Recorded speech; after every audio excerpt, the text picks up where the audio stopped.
Hi, Naomi. I'm Alan from Tennis Virtual. How do you feel in this moment on your career? Yeah, I've been kind of reflecting on it for a while, and for me, I kind of realize like anything that I do from this point is like a bonus. Of course, I want to win all the tournaments that I play, and I want to win more Grand Slams, but at this point in my life, I just want to be grateful for being healthy. You know, there's a lot of really good players that might get injured or might get sick, and I actually haven't gotten injured ever. Granted, my career is quite short, but yeah, just think of everything that I do as a bonus now. I think you know I've been able to achieve a lot, and hopefully I achieve more. But I think I need to stay grounded. Anyway, you were saying in your Encore interview that your sort of main goal in this match was to keep your composure, to keep block things out. I'm just wondering how you prepare for that after this unexpected thing happens in any Wells, what you sort of do to mentally prepare, and something you talked about with the coaches, just to make sure that something like that wouldn't get to you in the future if it does happen again for whatever reason. Yeah. So mm, I don't know if I'm allowed to say this, but I finally started talking to a therapist after Indian Wells. It only took like a year after French Open, but yeah, I don't know. She kind of like told me strategies and stuff, and I realized how helpful it is. And I'm glad that I have people around me that told me to like go in that direction.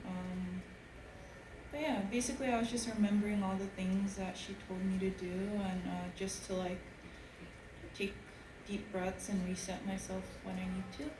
What was that made this the moment? You mentioned French Open, but why this moment when you decided to make that choice to talk with someone? Honestly, because my sister kind of like seemed very concerned for me, and I don't know. Like I feel like I've been trying a lot of different things. Because I tend to internalize things, and I also want to do everything by myself. So Wim kind of put it in a really good way. He was like, you hire a coach for tennis, you taco for fitness, and the mind is such a big thing. And if you can like get a professional to help you out, like 0.5%, that alone is worth it. So. Okay, Cindy, and then Simon. Hi, Naomi.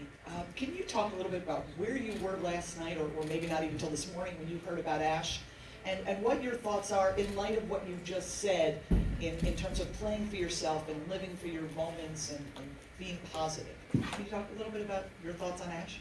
Yeah, so I would say heard or saw the news last night, like 3:30 in the morning, because I needed to get to use the bathroom. But yeah, my friend texted me and she was like, yo, do you know that Barty retired? And I was like, whoa, that's weird. So then I went on Twitter, and then I saw that it was actually a thing. But yeah, I feel like really happy for her. I know last year was quite tough.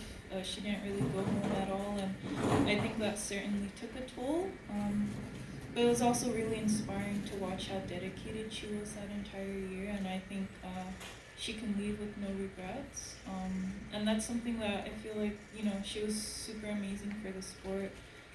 For me, in particular, I just really loved watching her. So, yeah, I think I think what she did was ideal. Like, I think it's cool to like leave the game when you're number one. Like, you feel like you have nothing left to prove, or you just like, you feel like you accomplished everything that you wanted to. What do you take away from that for yourself? Me? If I answer this question, Wim will get mad. What do I take away from myself? I feel like she kind of, I don't want to say set the boundary, but she like knew what she wanted to do, if that makes sense. Like I felt like, like after you win the Australian Open, of course there's like sponsors that come and stuff like that, but she like clearly, she knew what she wanted to do, and it's gonna be cool to like watch what she does with the rest of her, or I don't know if there's gonna be a new career or she's just gonna be chilling, but yeah. Simon? Naomi, I feel like you and Ashley are two people who've been quite honest about some of the challenges of touring life. you were in different ways. So I wondered, did you ever communicate with her about those? Do you see any similarities, any differences? Do you share stuff? Yeah, for me, I first heard about her, I guess, we played when we were both quite young in Mexico. And before that, I just heard that she took a break from tennis for a while because she felt homesick. So to me, this didn't really come out of the blue, especially with COVID, you know. But I would say, like, I'm not one that really is that outgoing. So, like, you know, I exchange hellos and stuff with her, but I've never really had an in-depth conversation, which would be cool, but I think, I don't know, there's also this barrier that tennis players put up that, you know, you might have to play this person and you don't want to, like, get too, like, open up too much. That's how I see it, so. Pero probably fan and then pride and then finish with Ronnie. Ben? You mentioned your conversation with Wim about having a coach take part of that, part of yourself, the mental side of things. Is that something you think of as being part of like a full-time part of your team? Like Iga, who I know you know travels full-time with a coach or a professional to sort of help on that mental, psychological side of things. Is that something you think you at this point see as similarly core to sort of being part of your team, or something that you're sort of still figuring out whether it fits into your whole life? Yeah, I mean, I'm quite new to this. I would be lying if I said I know exactly the role that they would play, but for now, I feel like it helps me out a lot. So I'm just going to keep moving forward with that and knowing the feelings that I have towards like wanting to improve that part of my life or that part of my headspace. I think, yeah, this person would be a part of my team and they would be quite important. Okay, two more, Craig, and then Ronnie. Craig? Naomi, Craig Gabriel from Australia. Just getting back to Ash, I appreciate what you've just been saying, but would there be any standout moment or a moment that would come to mind with a meeting or a match or anything that you've had with her?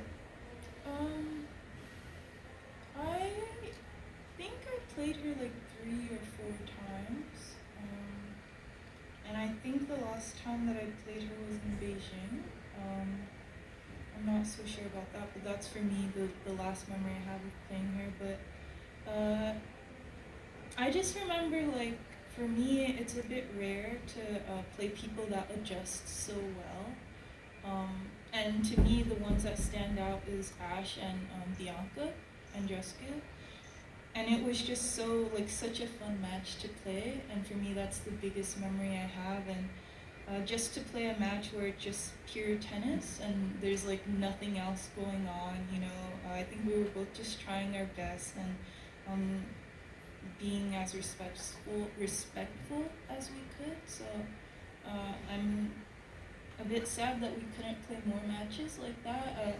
I wish I won my last match in Australia so we could have played that round of 16, but I think things happen for a reason, so yeah.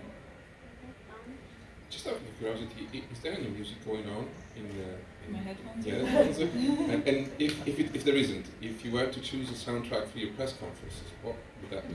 Oh, that's so interesting. So no, I never have music on when I'm doing press. I don't know. I feel like I want to hear the questions clearly, and it might be a bit disrespectful. But if there was a music choice, I like to listen to like ocean waves or like rain. I have an app on my phone that just has ocean waves or rain, thunderstorms. I don't know why I find thunderstorms quite peaceful. So if you could count that as a music. Okay, we're going to switch to Japanese now, just to pass the number back to I was Aki. thinking you were going to say smash. Okay, thank you. Aki, John. お疲れ様です。さっきアッシュの引退で、あれがアイディールをだっていうようなことを言ってましたけれど、どういうところがその世界1位で辞めたっていうところだとか、自分のホームググラウンドのオーストラリアオープンでこう引退したのかとか、あるいはこう怪我してないかとか、どういうところがアイディールで、それは直美さんにとってもそういうリタイアメントの方法っていうのがこうベストだっていうふうに感じてるからですか？Yeah, I mean, for me, I feel like, she probably grew up watching players win the Australian Open. I don't know where she lives, but maybe she also went there physically as a little kid. So I'm sure there's a lot of really good feelings tied into the Australian Open, and I'm not sure if she retired because she won, or she was already decided to that was her final tournament and she was just gonna give it her best shot. But yeah, I feel like there are moments in your life that you're just this chapter is done, and maybe she felt that way. And for me, when I say it's cool that she retired when she was number one, it's just because for me that's an ideal thing. I wouldn't want to retire if I was number 60 or something. Not that number 60 is a bad number, it's better than where I am right now, but yeah, it's kind of just you accomplished all your dreams, As a little kid, you would have wanted to be number one, you would have wanted to win Grand Slam. So I'm sure if she could talk to her younger self, the younger self would be very proud of where she is. Yeah, you have one. 今日の試合で、サーブの直美さんのファーストサーブのポイント獲得率がかなり高かった、あとリターンでの、ポイント獲得率も高かったんですけれど、ちょっとこの辺り、相手もあれだけサーブのいい選手相手にどういうその辺のスタッツっていうのがどういう意味を持つのか教えてもらえますか？ Yeah, so today I thought the serve and return was really important. I've never played her before, so it was quite a new feeling to just go into the match and not really know too much about the opponent, but Wim told me that she had a good serve, so I was kind of looking out for that, and he also told me that she serves in volley sometimes, so I was waiting a bit for that, but it never really happened. But yeah, I was really happy with how my serve went today. I thought the second serve as well was really good. She couldn't really attack it that much. And for my returns, I've been wanting to do better since I played Anna Samova in Australia. I thought, there are moments that I felt like I was too hesitant on the return, so I just wanted to feel like I dictate that space, and I was okay with missing returns if I needed to. Yeah, yeah, just お疲れ様です。技術者の方です。よろしくお願いします。次ケルバーと対戦しますけども、これまで何度も対戦したことあると思いますけど、どういった勝つためにどういったプレーをしようと思ってますか？ Yeah, I've played Kerber quite a couple times, and I'm honestly looking forward to it a lot because I always think it's really cool to play players that you've watched on TV. I don't know, there's just something about it. But yeah, I want to say the last time I played her was in Wimbledon, but I'm not sure. My memory's not the best. But she's a Grand Slam champion, and I think that this will be a really good test for me, to know where I am right now. I know that my ranking's not the best, so hopefully I do well in this tournament and I'm able to get it up, but I think I have to take it one match at a time, and she's quite a challenging opponent for me to face in the second round, so yeah.